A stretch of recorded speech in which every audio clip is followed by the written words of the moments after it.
the Serenios that were the kids that shot my son. They escaped to Mexico. One of them got shot in the leg by my partner. When his brother was showing off about how he shot me, he shot his brother in the other leg on the couch while they're cauterizing one leg. He's still in Mexico. The younger brother got caught coming across the border, Arizona border. He was younger, and he didn't. And I really feel for that young man. Oh, he wouldn't be in prison today. He wouldn't be dealing with the life of my son on his hands. And maybe he would have got out of the gangs if I hadn't lured him to that house that day. I feel for his mother, who lost both her sons. And all these are a result of my choices and actions.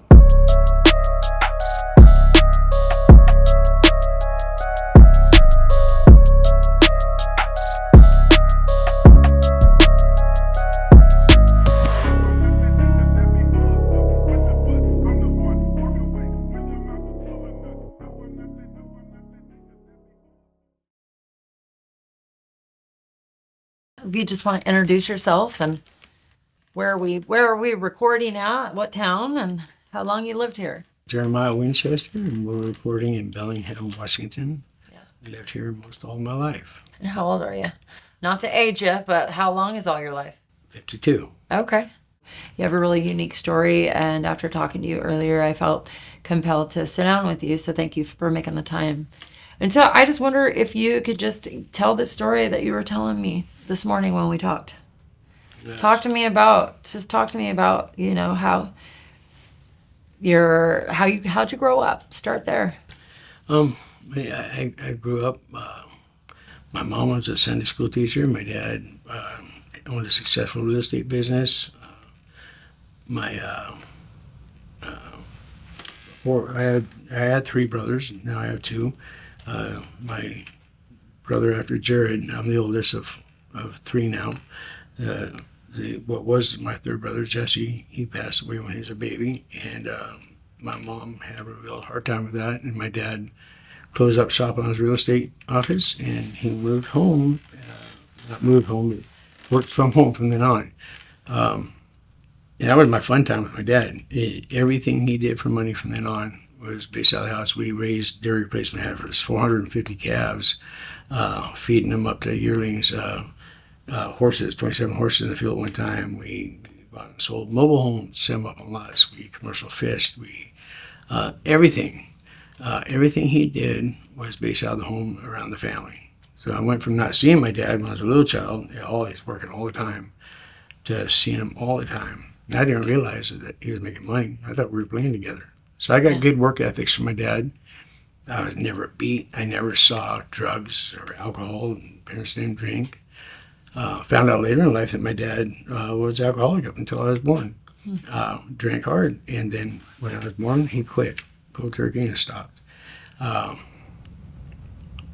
Yeah, I had a very, very loving household. Yeah, no abuse, no drugs, no gangs, no nothing. So when I grew up, I rebelled. I can't tell you exactly why. I just got a real rebellious nature in me, and sought out adrenaline-seeking behavior, and that led to criminal behavior, fights in school, and drinking alcohol and smoking pot. Time went on. I had my first son when I was 17, and I joined the Carpenters Union and did good, but that was pretty much a fake front, because I was growing pot at that time and learning that drugs have tremendous power over the people who want them. I could buy things for drugs that I could not buy for money, and power and control. You can manipulate people with drugs. It was just horrendous, the things I did. But I was playing a double life. On the outside, if you didn't know the deeper me, you would just think I was a carpenter that worked with the refineries and made good money. As time went on, I tried to keep it from my kids, But like you hide anything from kids, they're gonna, if you close the door, they're gonna go around the window to look in to see what you're hiding from them. So I'm sure my kids saw a lot more than I think they saw. But absent that, my boys were amazing young men. They took all my good traits and none of my bad. The star football, wrestling captain, got schooled to state. Jesse loved rodeo, liked riding bulls. Jordan was a lot quieter. Yeah, more into the arts. But neither one of them were troublemakers. Neither one of them got in trouble. In 2000, I broke my neck on a job. And up till then, my whole identity was my work. I was good at what I did.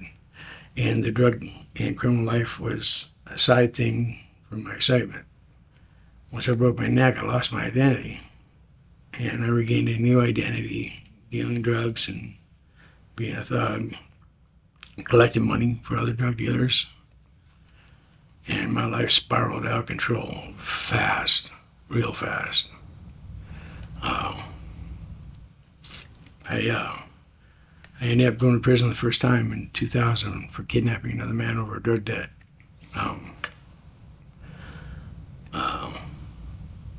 Enough people were nervous about me that witnesses never came to court, which caused the prosecution, who knew what happened, to start not liking me. And little by little, the more things I got away with, the more they did not like me. I went to prison again, got out after a couple of years for kidnapping. It got dropped to unlawful imprisonment. I went to prison again for counterfeiting, forgery, guns, assault, theft, a whole bunch of felonies. Went to prison 3 times in between the years of 2000 and 2007. And when I got out in 2007, my sons, who were much wiser than me, told me a couple of things when I was in there, and it hit my head that, man, I got to be president. I got to be the father that they deserve. And I've wasted 7 years of my sons' lives through their young teenage years where they really needed me. So when I came out, I tried to make the changes, but every time I went to make a change, I went, that's good enough. I never made fully leaving the old lifestyle behind and starting something new. Because at that point, in my twisted thinking, my identity had become that thug. And by then, a lot of stories had run around about me, and I found out the crazier things I did, the more people talked, and I didn't feel like a cripple because I was doing things that cripples wouldn't do. And but I couldn't work a regular job. I had too many problems. I had numerous neck surgeries. So when I got out, trying to do things halfway better than I was, half measures of ill is not, right? I started a business with my son. I even had to clean a sober house for a minute. Went to drug court for a session because I got caught with I didn't get caught. I took him on like an O.J. Simpson chase. The report said with 7 patrol cars, lights flashing, he signaled appropriately, obeyed all traffic laws. They set up roadblocks and I turned around them. But by the time they stopped me, I'd gotten rid of all the drugs out the window. I went to drug court. That was the best program in the world. Drug court Here in Bellingham? here in Bellingham. Judge Snyder. What did you like about the drug court? The best thing about drug court is the accountability. That what was good was you'll run across friends who do drugs, and they're gonna offer you drugs. But now I got an excuse. I don't know when my color's gonna be called. I could have a UA tomorrow, so no, I can't do drugs. Oftentimes I wouldn't have a UA for 3 or 4 or 5 days. Sometimes you have a UA day after day. You never know. that was a big thing for me. I like drug court because they make you go to a clean sober house and address your issues. They want you to address mental health. They want you to go to school or get a job. My first 3 months at drug court, they said, "Whoa, you're overloading yourself." I was going to school, be a paramedic EMT. I started a business, and I started a clean sober house. And I did really good in drug court because I understood. My lawyer told me it's a trick bag. Don't take it. Don't take it. You'll fail. Your brother ran. You'll fail. And the prosecutor even bet against me. Lee Worth told me he bet you wouldn't make it to the first drug court meeting. And he made another bet, and they didn't bet again after that. But Lee Worth, the pit bull of drug court, she took me on her caseload, and she was intrigued by me. And me and her got along really good. Did you graduate? Oh, yeah. Good. Graduated quicker than at that time. I think I was the fastest graduating time. And I was done with everything months before graduation came up. So I'd go to drug court and help people do FAFSA grants and help people navigate the system. Because it's kind of confusing if you haven't done it before. Mm-hmm. So I donated my time to helping other people coming into drug court. Yeah, I graduated because I realized that if I play by the rules, I can't lose. Yeah. There's rules. And that's what I told my lawyer. He said, you got to fail. I said, no, there's rules, right? He said, yeah, there's a bunch of strict rules. I said, if I memorize those rules and I play by those rules, I won't fail. Yeah. And I didn't. How long did it last after graduation? How long it lasts? Mm-hmm. So, while I was in drug court, I went to bail a friend out. And I went to talk to a bail bondsman. And he's a really good guy. I got a lot of loyalty to him because he was so kind to people. He really went out of his way to help people get off drugs. One time when I was watching a hotel, trying to lure someone over there to pick him up who had escaped, not escaped but jumped bail, he met us in the alley, me and my son. And these kids are walking across and they're getting some cardboard. I said, "What are you guys doing with that?" He said, "It keeps us from getting cold when we're sleeping on the concrete." "No, go down to Max Hotel and tell them they'll put you up for a week." And I said, "Wow, this is a good guy." So my loyalty went to him. And I went above and beyond. I did things that he didn't know about, that he probably weren't approved of, to bring people in for him. But the first thing happens in his office, he says, "Yeah, I'll bail this person out. Hey, people say you know how to find people." I said, "Well, yeah, I used to do that." He says, "You know this guy?" I said, "Well, what kind of drugs does he do?"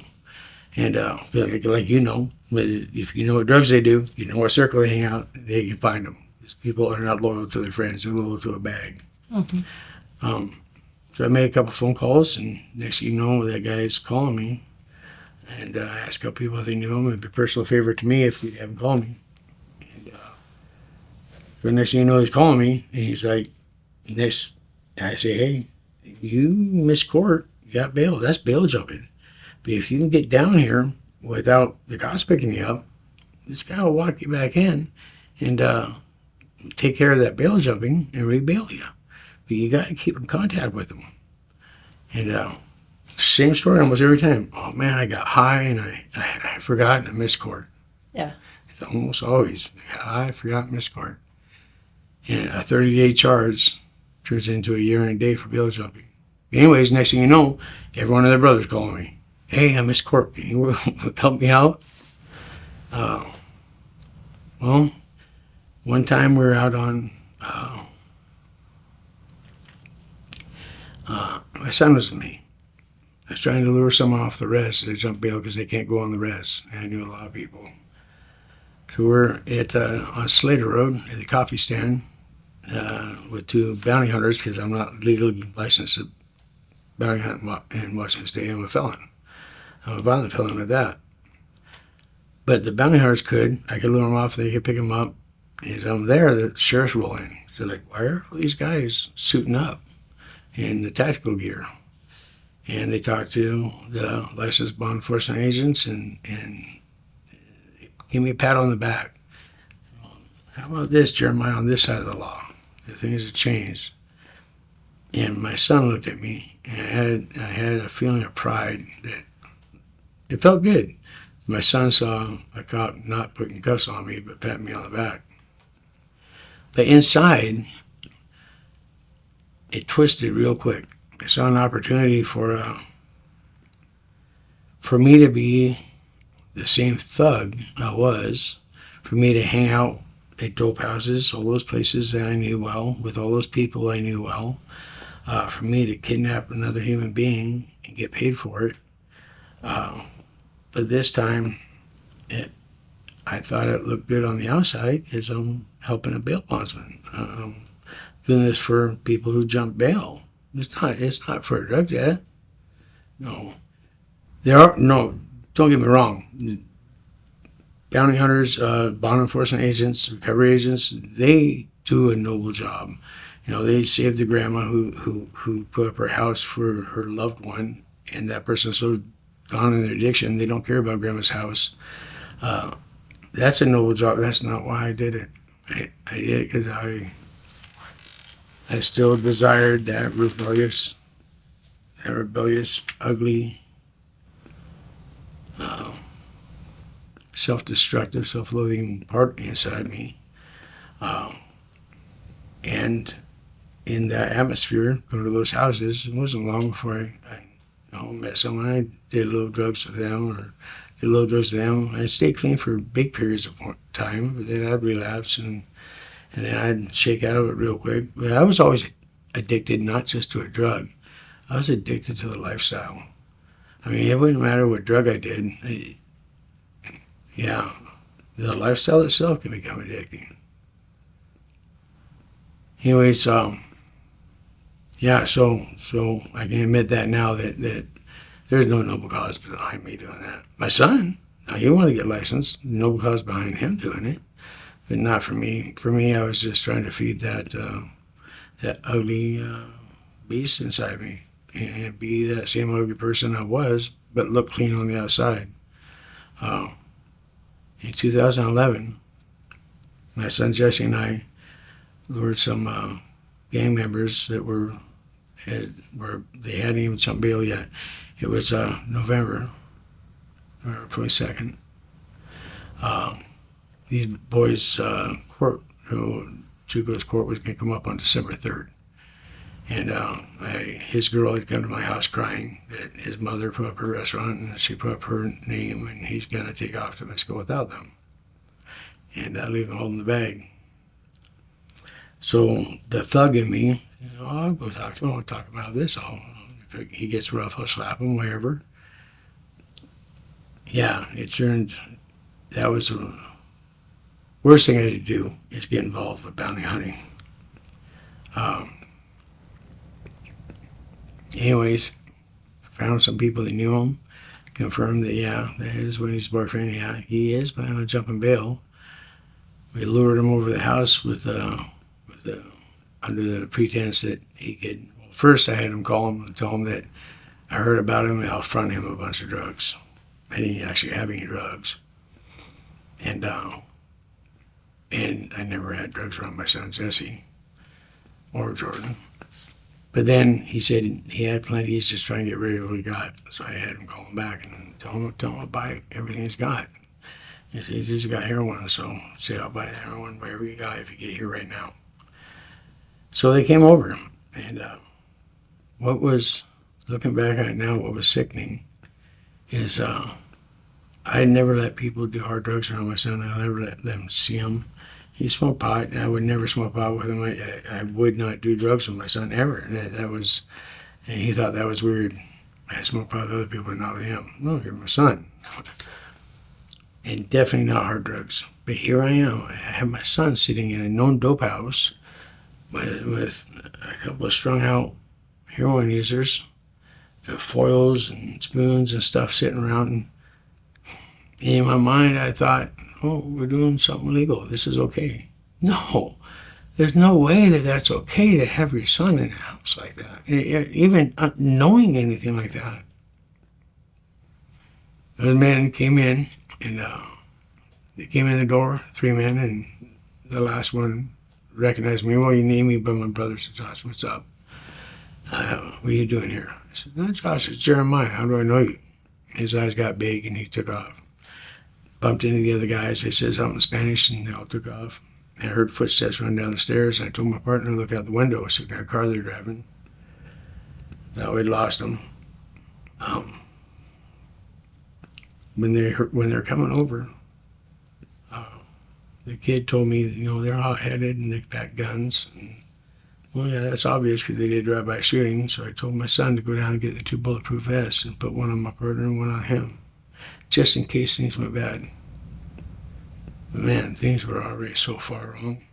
Just 1,000 times, 1,000 points I could have turned away, and this wouldn't have happened. Anyways, as my partner's looking out the window to see what kind of car they drive, I hear 2 guns slide in the hallway. I said, the guns, wait here.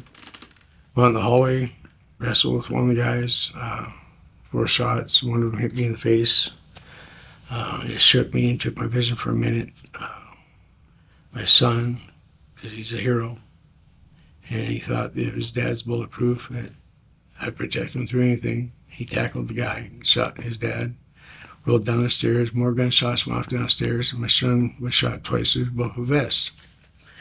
I couldn't give CPR because all the air went out the hole in my face, and he died there in my arms. I bled out, and I was kept in the hospital in a coma for I don't know how many days. And they told my mom I wouldn't make it, and but I did. And they thought there was going to be brain damage because the bullet was a hollow point fractured. But there's a little damage. I'm not all there all the time, but then I was talking to a detective, wanting to find these guys, wanting to get to them. I was telling them all the information I had. I wanted them to pick up the killers of my son. He was only concerned with me. He wanted a conviction on me. Yeah, I can't blame him. I mean, there's 100 things that I did that they knew I did that I got away with. I can't blame him. I mean, what he was doing, maybe what he was doing wasn't within the law, but I have to say it was right. I deserved prison. Especially after all my chances and going back to that kind of lifestyle, trying to go a slippery way around the back door. Anyways, I got picked up. I was held in jail, incommunicado, no visits, no phone, no mail. And I was ran through court in 60 days. I asked for to hire my own attorney, wasn't allowed to. It was a kind of crazy situation. Anyways, there's still another appeal coming. Some things were wrong. But my co-defendant perjured himself at trial, and I got 20 years straight time for attempted possession of narcotics, attempted robbery, and felon possession of a firearm. It was years later that my co-defendant came back, confessed to perjury, and other things unfolded. And anyways, right after I was convicted, I was trying to talk to the guy in the cell next to me because the other guys on that floor had phone privileges. But they didn't want me to have the phone because they didn't want me to talk to witnesses, which I can understand. The witnesses didn't show up to my other courts for reasons. But I was trying to, he had sent a letter out for me. I wanted him to ask my mom if she got that letter. It was from my younger son, Jordan. I was hoping it would give him some peace. I wanted him to know what me and Jesse wanted him to have. Everything that our business, our trucks, or everything, I wanted him to have and do what we wanted with it. And I let him know that I was going to appeal it, and I felt pretty sure that I'd be in prison for a little while, but I'd get out on appeal. Anyways, as I'm trying to get the message to him, the hatch slides open and the light came in the cell.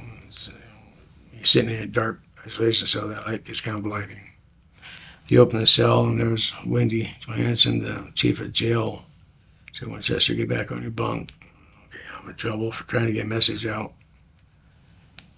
And she said, your son Jordan shot himself in the head. hand out all your clothes and bedding, anything else you have in your cell. If we hear anything more, we'll let you know. It was like a mule kicked me in the chest. I sat on the bed and my arm wouldn't hold me up. In my head, I still had some problems. I wasn't quite all there. The shooting just happened recently, and I was confused about a lot of things. When I went home from the hospital, I'd go out with 2 cups of coffee in the morning, look for my son to get the trucks ready to go work. And I'd look all over the property, and I wouldn't find my son. And in the shop, I'd end up in this one stack of tires. And that's where I'd wake up and realize that Jesse's gone. And I realized there was something wrong with my head when I went out there, and there's the tires got like 7 cups of coffee sitting on it. That's what had been happening for a number of days. I wasn't realizing things. But so with that messed up thinking, I thought that they were taking all my things and taking all my clothes, and just to make sure I was punished a little more, they're putting me on suicide watch. And every half hour, guard would come by and open that window, and the light would come in, and the guard would look at me, and I thought they were mocking me. That's not what was happening. Anyways, I was sitting naked in the middle of that floor, and the concrete was cold, and I was just crying and crying until I didn't have any tears left, and everything poured out of me. Both my sons are killed because of my choices and actions. Both my sons are killed because of my addictions. I just cried out to God. I said, God, I've ruined everything. I've destroyed everything I touched. There's nothing good left in me. I said, if you're going to find some use for me, I'm yours. But my life's over. And in that cell, I felt I felt a surrounding warmth and comfort on me like a real physical hug. And I knew that there was consequences I had to pay, and there was some pain coming, but I knew I wasn't alone. And so from then, I tried to listen, tried to seek what God was trying to tell me. Because I know I have to listen real close, because doing it my own way, in the past, I always, if I got a good idea, hey, God, how about this? Follow me. No, I always screw everything up. So when I went to prison, I had some problems at Coyote Ridge. There's the Serenios that were the kids that shot my son. They escaped to Mexico. One of them got shot in the leg by my partner. When his brother was showing off about how he shot me, he shot his brother in the other leg on the couch while they're cauterizing one leg. He's still in Mexico. The younger brother got caught coming across the border, Arizona border. He was younger, and he didn't. And I really feel for that young man. No, he wouldn't be in prison today. He wouldn't be dealing with the life of my son on his hands. And maybe he would have got out of the gangs if I hadn't lured him to that house that day. I feel for his mother, who lost both her sons. And all these are a result of my choices and actions. Kind of hard to live with, but anyways, when I went to prison, they transferred me shortly from Coyote Ridge over to Monroe. I want to go to WSR because I heard it was medium custody now. That's where I did my close custody time. On the way over, some guys put key shepherd's on me because everyone remembered how violent it was. And they told me that I wouldn't get a failure transfer, but I could go to TRU and try it out. But it's a gang dropout yard. It's a sex offender program. It's elderly in age, but they said I would be allowed there because I had so many surgeries coming up on my head and ear. So I went there, and I found out that although some of the things were petty, there was a lot of officers there that really cared about people. There were some that didn't, but there were some that were just sadistic. But there was a lot of officers that really cared about the people trying to do better. There's counselors and administrative staff that once they found out that I really changed my life, and I was trying to change my life with a sincerity this time, they came behind me and helped me succeed. My counselor had me mentor young men, lots of young men. Jared Allen involved me in rewriting the curriculum for CTAB on my little one-line typewriter. It had a lot of errors on the first book, a lot of errors.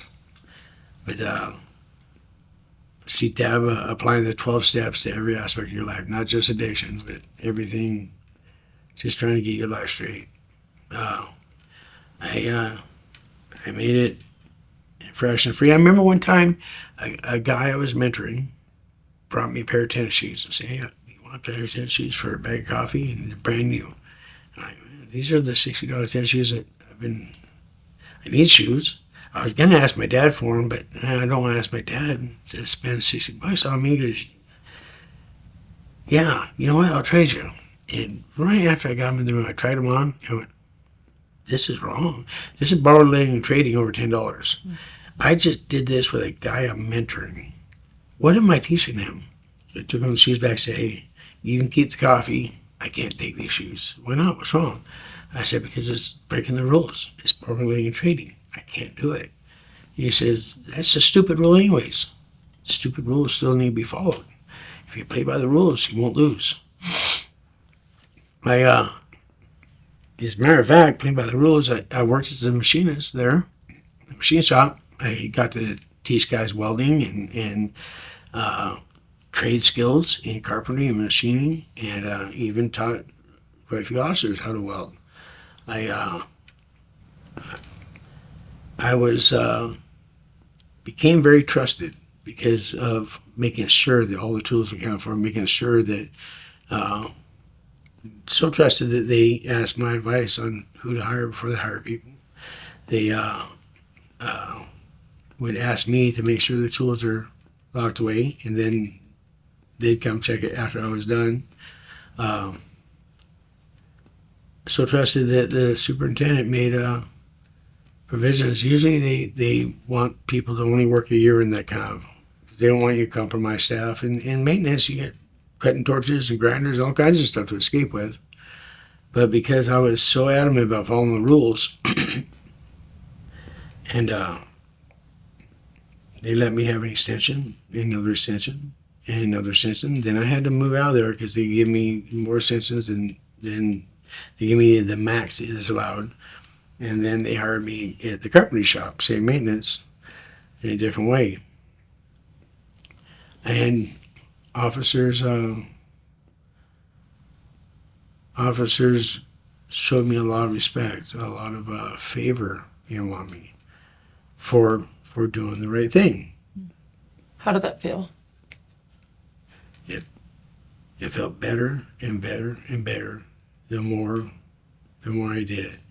It felt pretty amazing. It felt, when I left prison, officers came, because I went to the camp for 5 months. I won my appeal, quick release. So they had jumped me at camp for 5 months and jumped me house arrest for 5 months, and then they let me go with no paper, no nothing. Yeah, I got out 9 years early on appeal. Congratulations. Thank you. How long you been out? August of last year I got out. So how's life going? It's still rocky. Yeah. It's still, when I got out, used to those lines where no one steps on your feet, and you got arms length between everyone. I went to Winco Foods. Definitely the wrong time of day. And people were running in me, shopping carts, people were cutting in front of me, and I just, it was overwhelming. Yeah. When my dad took me to get toothpaste, in prison, it says toothpaste, and that's why I order toothpaste. It might be Colgate, it might be Crest, you don't know what it is. It's wherever they get that month. But in the store, 30, 40 different Crest. There's 28 different kind of Colgate. How do I make the decision? I got stuck staring at toothpaste. I got stuck. My dad's like, do you know what you want? I don't know. I never had these choices in a long time. Yeah. And food was crazy. You know, trying to order something at McDonald's or something, or I'm not used to having choices. Yeah. So this is not the town I left. This is not the society I left. Everything's Let's talk changed. about that a little bit. So what was this town like when you left? Well, it was a lot less people. There's apartments everywhere now. Every place there was houses, apartments. Places their apartments are now businesses. Where there was businesses that I knew are now high-rise apartments. And there's more apartments being built everywhere. There's roads where there was no roads before, where there was just woods. And roads that I knew had changed. I mean, it's just hard to fathom that in 12 years, this many changes happened. And then... What is it like to be in the community, though? Is it different? A walk downtown? I still don't go downtown. I stay away from a lot of crowded areas. I don't trust people, and I don't like being around crowds. Have you gotten the opportunity to see the homelessness? Yes. And the encampments? Yes. So is that different? Was that in existence when you left? Is crazy. The fact that people are not arrested for drugs, there seems to be an absence of police presence. So being a person that, because as I'm listening to you, which I can identify with everything you're sharing, but being a person who, is essentially having a massive culture shock.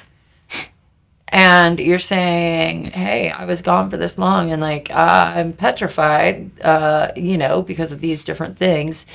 But in the next breath, you're saying that people aren't being arrested for drugs. So help me understand, what kind of benefit? You're seeing things on the streets that you haven't seen. And so what would police presence do to change things? And why should they be arrested for drugs?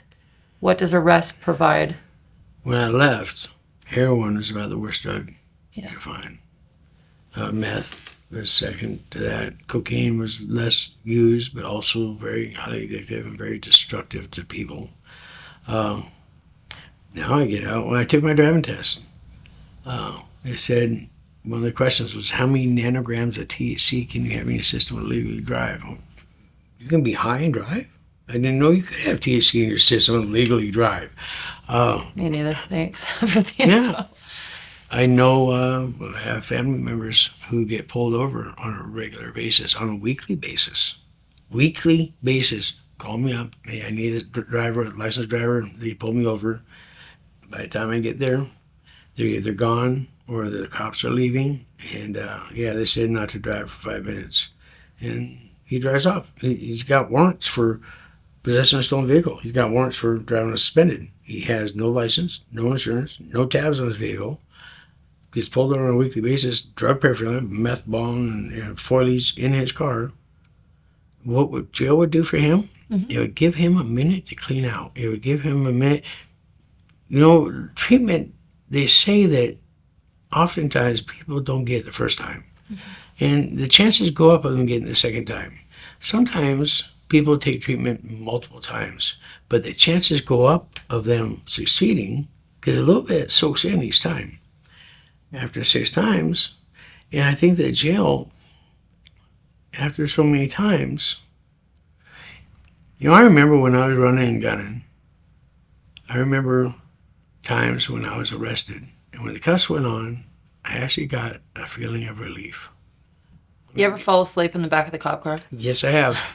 I thought, where they could almost not wake you up? I'm going to get some rest. I'm going to go somewhere where I can... You know you're safe. Yeah, I don't have to deal with anyone's messes. I don't have to fix anything for anyone. I don't have to chase anyone down. I'm going to go somewhere where I'm going to just relax and get cleaned out for a little bit, eat some food instead of dope and get healthy a little bit. Jail, although it doesn't offer drug treatment or anything, it does give him a chance to clean out. In my brother's case, I think it would save his life. I'm scared to death. Did jail save your life? The combination of the harsh consequences of my choices and actions resulting in the deaths of my sons and my mother later on from a broken heart. I have 3 family members, and their deaths are directly linked to my choices and actions. That combined with me going into prison, and a lot of guys in prison say, yeah, I'm going to do that when I get out. And I told them all, no, the time is now. If you want to change now. This is the environment to change in. Yeah, prison saved my life. I am If you would have been very out, thankful for prison. if you would have been out after your sons died, how do you think things might have went? Just based on your history. When the sheriff, a very sweet woman who was very kind, she called me up. She said, Jeremiah, there's people at your house? Yes, some people. I said, will you come out and meet me outside in about 10 minutes? I said, you come and arrest me? She said, yeah, I am. She said, I said, okay. I met her, and I guess the rest of some other sheriffs that didn't like me so much. I had some sheriffs like me, some didn't. The other ones were wanted to surround my house, SWAT team style, and kick in the doors and everything. She said, no, Jeremiah's not going to run. He'll come out. But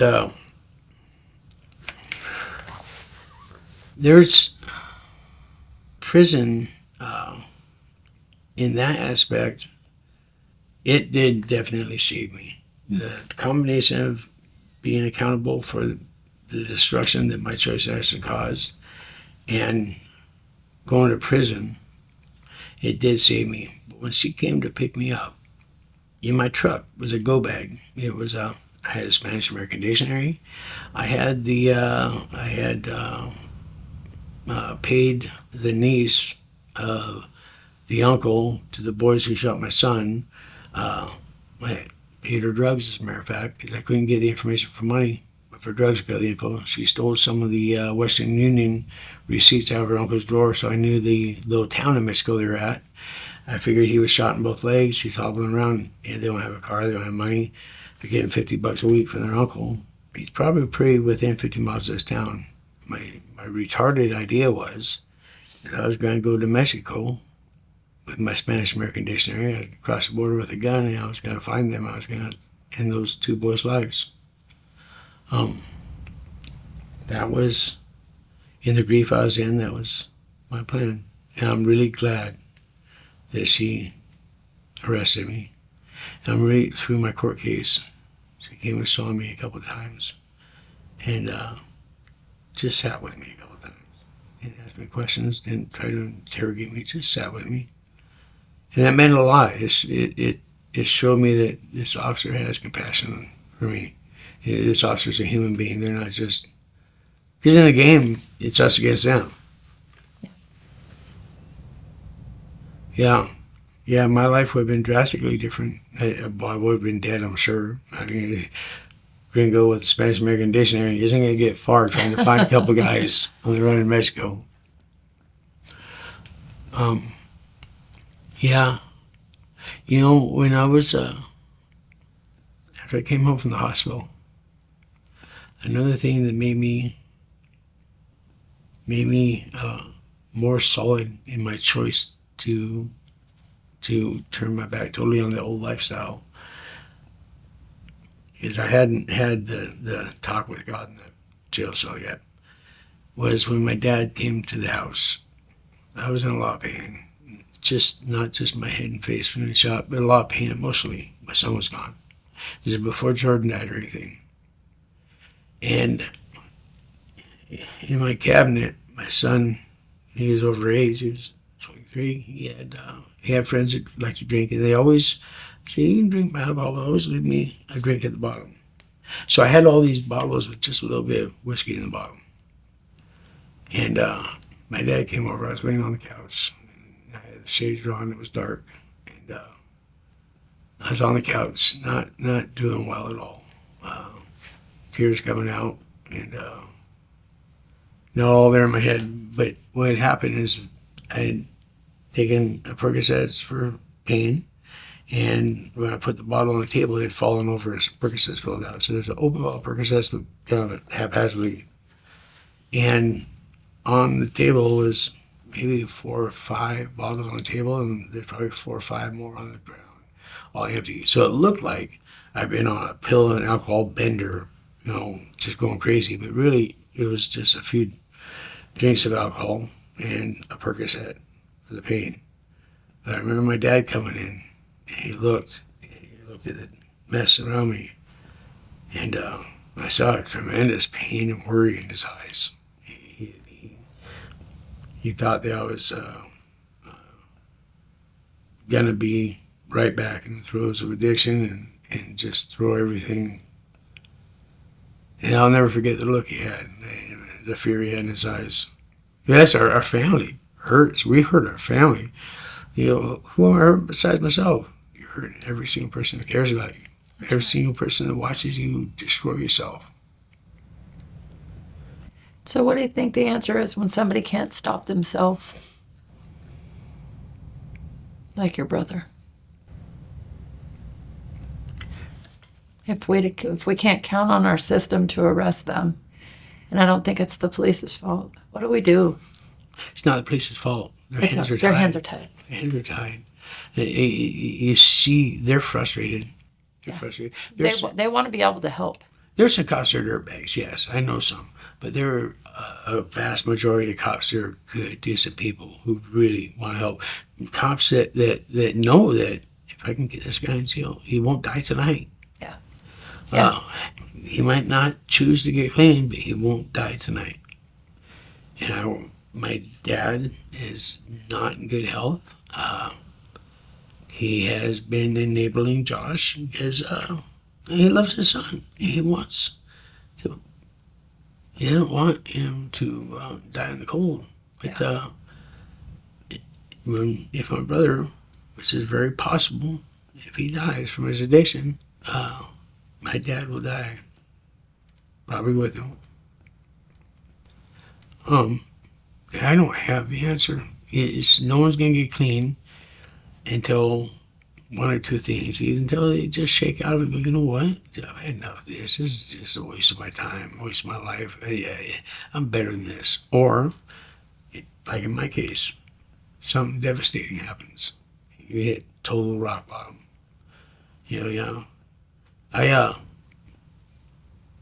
I can't ever do drugs again. If I don't smoke pot, I don't do nothing.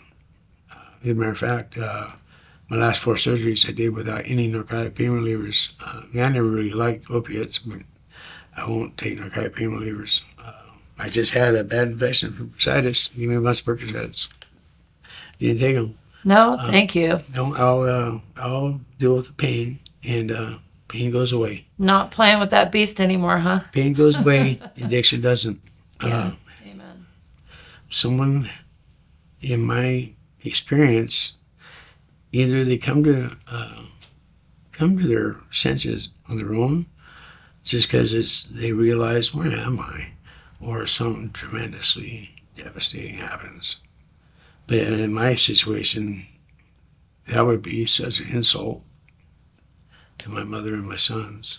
Yeah. If I was to, your choices and actions killed us, then you're going to go do it again? Who are you going to kill next time? I really appreciate that you have that awareness, because I know a lot of folks that don't.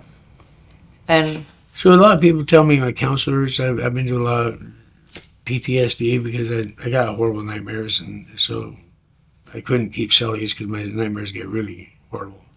So it was hard to keep a cellie that would deal with my nightmares. But I had counselors try to tell me, oh, it's not your fault, this and that. No, you don't understand.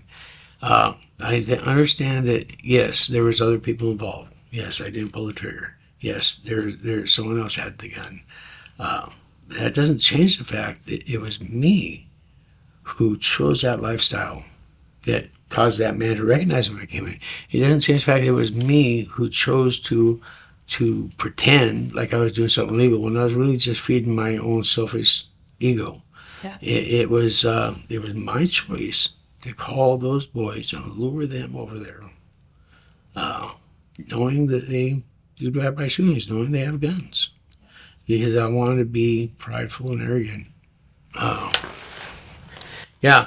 So, yeah, I've had people try to talk me out of it. It irritates me. It's the state of our society right now, just so you know. Everybody's a Let me victim. hold my accountability. Yeah, and that's the only way that I've been able to free myself is by Yeah. I saying, think that's important. nope, if I wouldn't have been smoking crack, that guy would have never told on me. So I did that to myself. So I identify with that.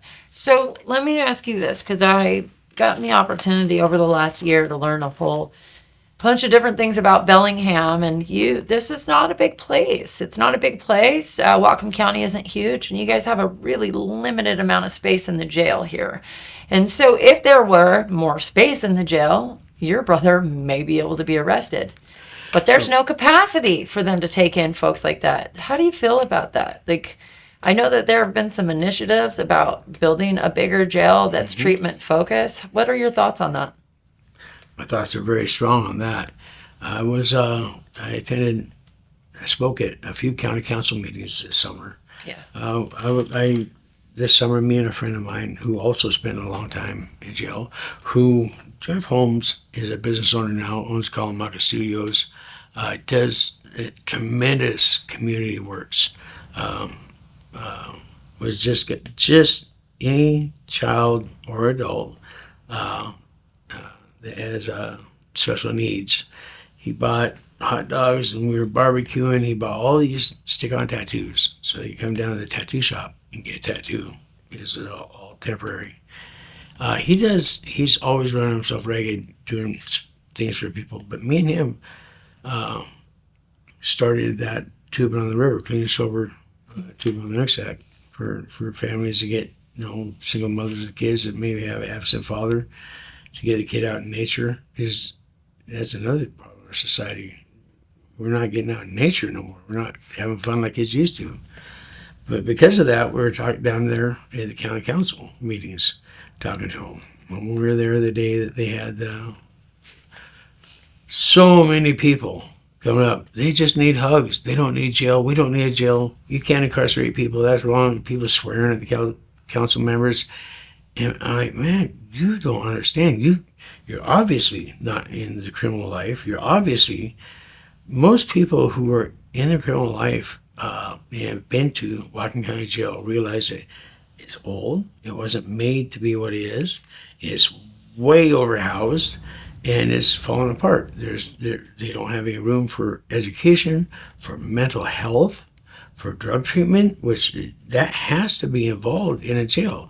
So I'm 100% for them doing a new jail with good mental health and drug treatment and education.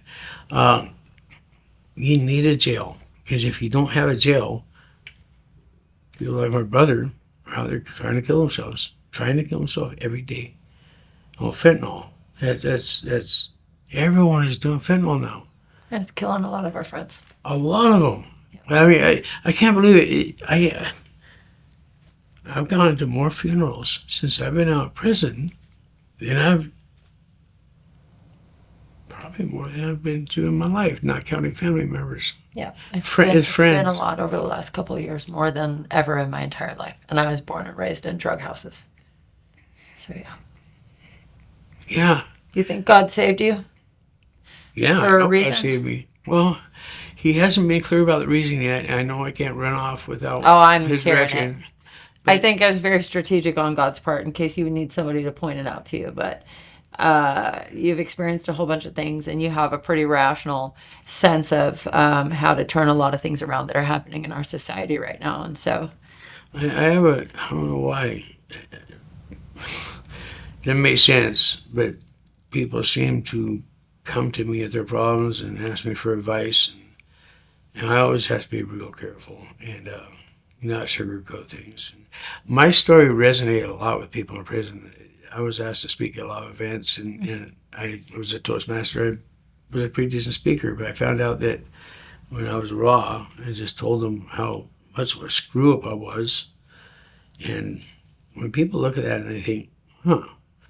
well, if he can do it, so can I. God loves him. If God saved him, yeah, God likes me for sure. I'm way better than him. And I tell people that, I said, that's the other thing that God did with this. Yeah. When I was in TRU, judgment, gone. Yeah. I can't judge anyone. No one has done what I've done. Tell me, okay, you stole from your mom. Did you kill your son and your mother? No. So there's no one who I can look at and think that they're worse than me. And besides that, even aside from that, I know why I did these things. It was pride and ego. It's just a weakness inside. Yeah, I know things that people don't see on the outside. A lot of my friends think I'm a real nice guy. And they go, oh, well, you're violent because you're trying to protect your friend or this or that throughout my life.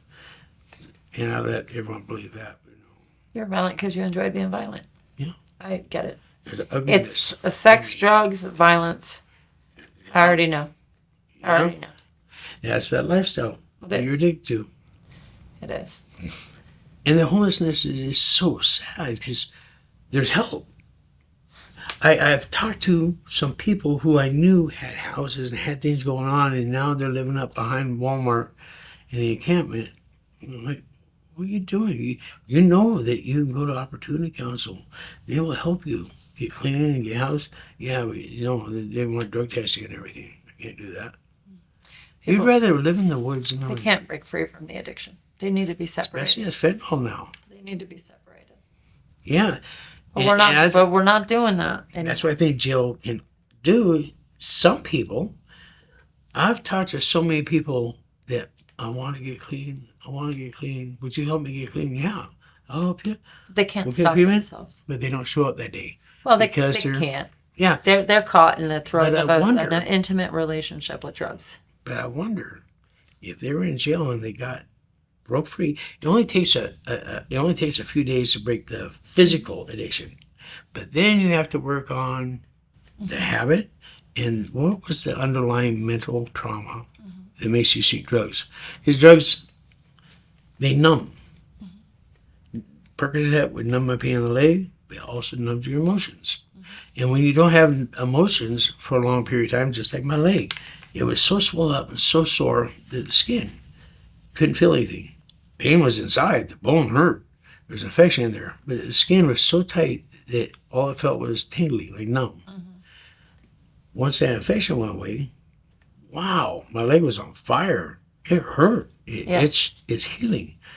So, and emotions are the same way. Once that infection of drugs goes away, wow, I got emotions and I'm not comfortable with them. Yeah. Why am I laughing? What is this? Happiness. No, I don't. I haven't felt it in a long time. I don't want to feel this. Yeah, you do want to feel happy. You want to feel emotions. And you want to feel sad. You want to feel guilt. I have to feel guilty because it reminds me, it's just like a broken leg. The pain reminds you, don't walk on the leg. You need to heal. That guilt reminds me, Jeremiah, don't do that. That's going to hurt a lot of people. Yeah. Thank you. But the jail is needed. A big jail with drug treatment, mental health, and lots of room. Yeah. So we can start helping heal a nation. You never know when someone's had enough. If they could just get away from drugs for a week, they might make the next step and say, you know what, I'm not going back. Yeah. I broke free from the hold. Someone teach me how to get away from everything else of it. Yeah, I wish I had answers. You do. It hurts. It hurts. See, those homeless encampments are growing huge, and it's all of addiction. I mean, there is people. I have a cousin who's schizophrenic, and he doesn't want help because he's not a drug addict, but he doesn't want help because he thinks the government's trying to keep an eye on him. Yeah, that's a side effect of schizophrenia. Yep, there's people that have legitimate just mental health and not drugs. Yeah.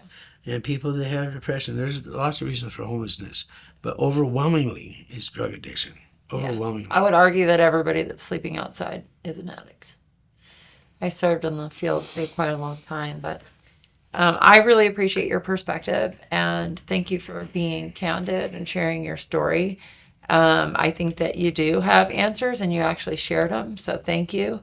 And let's stay connected. You ever let me share my story? I hope, I don't know how God works in people's lives, but maybe you never know. Well, the guy addicted to drugs, he's not going to hear nothing from the preacher who's never used drugs. Oh, I know. It makes no sense. I remember going to treatment once, and we had the treatment counselor was a very, very large person. They had a special chair because they were so large, and wanted us to talk about our addiction, what happened. You'd be eating ding-dongs or ho-hos or gummies, had a purse full of them. And someone said, so what drug were you addicted to? Well, I've never used drugs, but I have a food addiction, so I can relate. And the guy in the car said, well, check it out. You never smoked crack, you never did heroin, you never did nothing. You say you can relate, and I'm expected to stop this addiction of drugs. And you say your problem is a food addiction, and you're sitting there eating Twinkies and Hoes and Ding Dongs through every meeting? You got a chair that won't support you? No. You are a bad example. So that was probably the rawest example that I've ever seen right from my face. Of wow, yeah.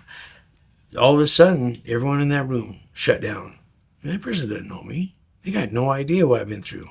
Right. And so I think that people like you and me that have that real life lived experience, that maybe, just maybe, people will listen. I know that my speech is in prison. Lots of people listened, and I was asked to speak over and over again about not some prepared speech, but just about how much of a mess I made in my life, and how much of, if you go back even a little bit, if you don't change 100%, All or nothing. or nothing. Yeah, I got no sense. You put it in me, it's a wrap. Yeah. Wakes up a beast that's far larger than I am. Yeah. And everybody and everything is at risk. Everybody and everything. And as soon as you try to say, I'm doing better than I was, I'm good enough. No. You have to always say, I am not good enough. I have so far to go. So long as I know I have that far to go, then I know. Well, unfortunately for me, there's no destination, so I just have to keep on moving. Yeah. I just got to keep on moving. You got to. Yeah. You got to. You can never be satisfied. I'm still a mess. I got so many things to fix. Yeah. I have less things than I had a year ago. Oh, but amen. But that's only one shovel scoop out of the mountain. Yeah. I still got a mountain to go. Yeah. Thank you. All right. Thanks for coming and sharing your story. Thank you. You're welcome.